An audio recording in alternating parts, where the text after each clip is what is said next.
Two Bird on a Wire by Freecraft on Loose, Chapter 17, Feline Guardians. Read by Lily6645. This fic includes My Hero Academia levels of violence. That is your warning. Summary. The journey of Shota, Izuku, and Keigo into recovery. Introduction to the family of little feline guardians. Getting the three back home is quite easy since none of them are very fond of going out in the daylight like a vampire. But getting them to bed was proven to be a whole different struggle. Luckily, Hisashi has lived with Shota for quite some time and already knows what to do on his sick days. And luckily, Izuku and Keigo aren't as stubborn as Shota. Well, Hisashi may have their mother's worried face, but his guilt trip is still as charming as ever. Therefore, he managed to get them to rest for the rest of the day and night. But now the next day has come around, and it seems like it will be a new struggle.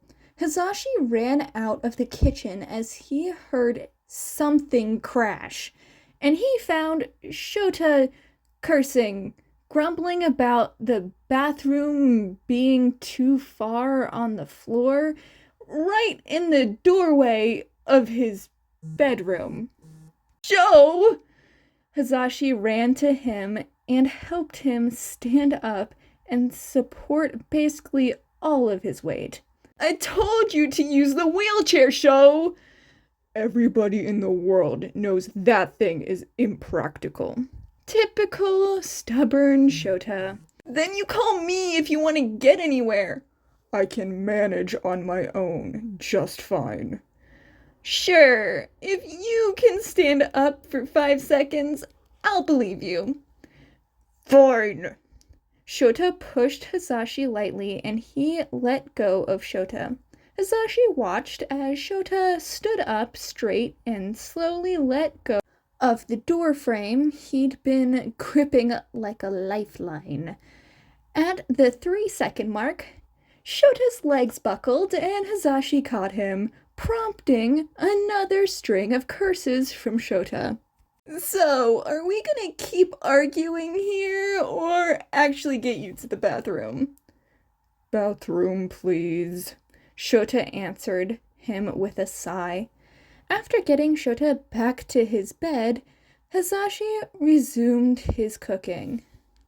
Papa?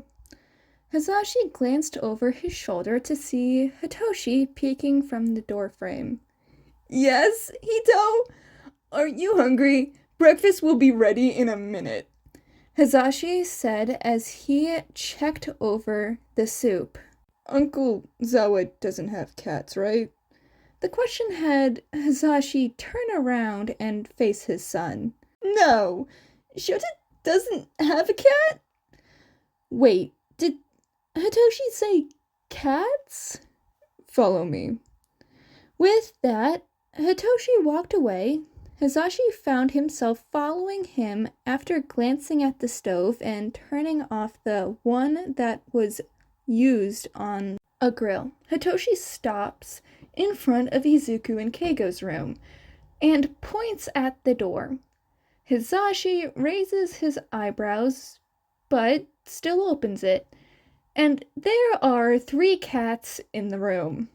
Hisashi blinked at the sudden change as he took a step into the room. One of the cats has long white fur, curling up and contentedly purring on top of Izuku. The other one has navy fur with little white dots on his back, licking his paw while purring contentedly on top of Keigo. The last one has dark gray and white fur, sitting on the floor, observing the 4 with a watchful eye. Once they realized Hisashi was walking in, All of them turn to him. Then the last one stands up and walks out of the room, casually strolling past Hisashi like it owns the place. Hisashi takes a peek outside just in time to see it walking through Shota's ajar door.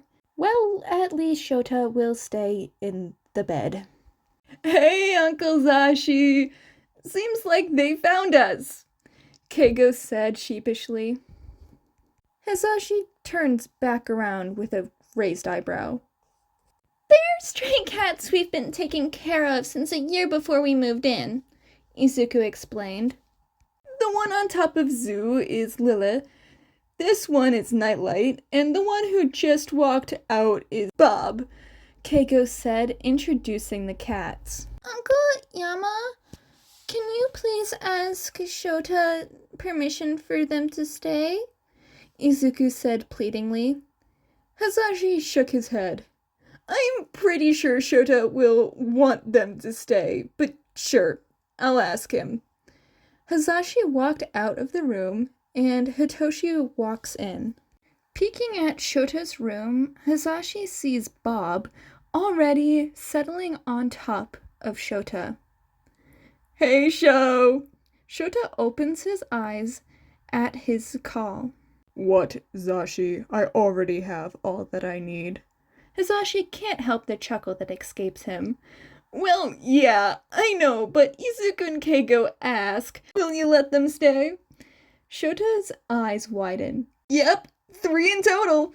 White one named Lily, dark blue one named Nightlight, and the one with you is Bob." "Yeah, they can all stay." "Great! I will tell them the good news," Hisashi said, turning around. "Wait, Zashi, can you bring me some cat food?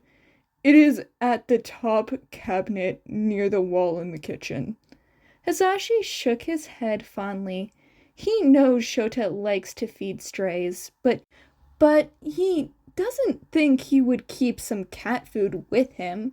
Well, his brother always prepared for everything, so it wasn't supposed to be a surprise. "Sure, I'll give some to the triplets too." After fetching the cat treats to Shota, Hisashi walks back to Izuku and Keigo's room. He got the pleasure of watching Hitoshi thrown between petting Lily and Nightlight. "Hey there, little listeners!" All eyes immediately lock on him. Hisashi now has a suspicion that all 3 cats have a quirk of some kind. They are too intelligent for a stray. Shota says yes, and I bring your feline guardians some snacks before breakfast, Hisashi says, handing them some cat treats. Hisashi got a round of thanks for that.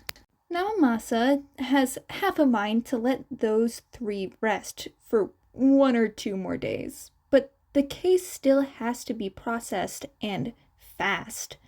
So here he is, standing in front of Aizawa's house at 10:12 in the morning.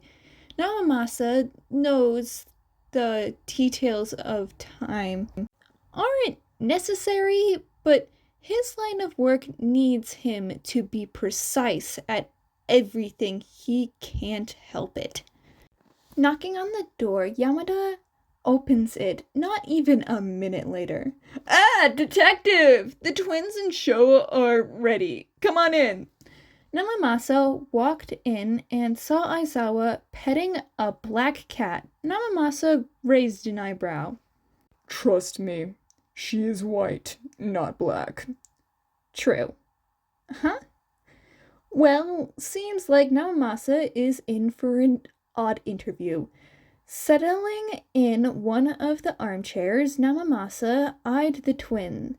Keigo is still supporting an ice pack, while Izuku supporting a hot water bottle.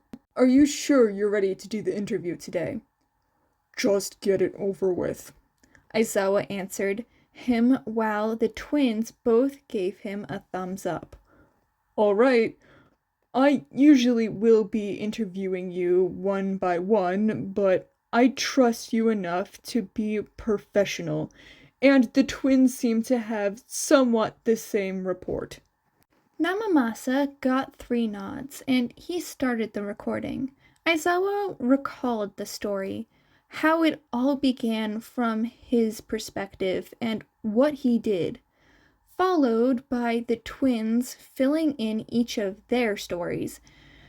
Honestly, Namamasa can already picture what happened based on the other's interview.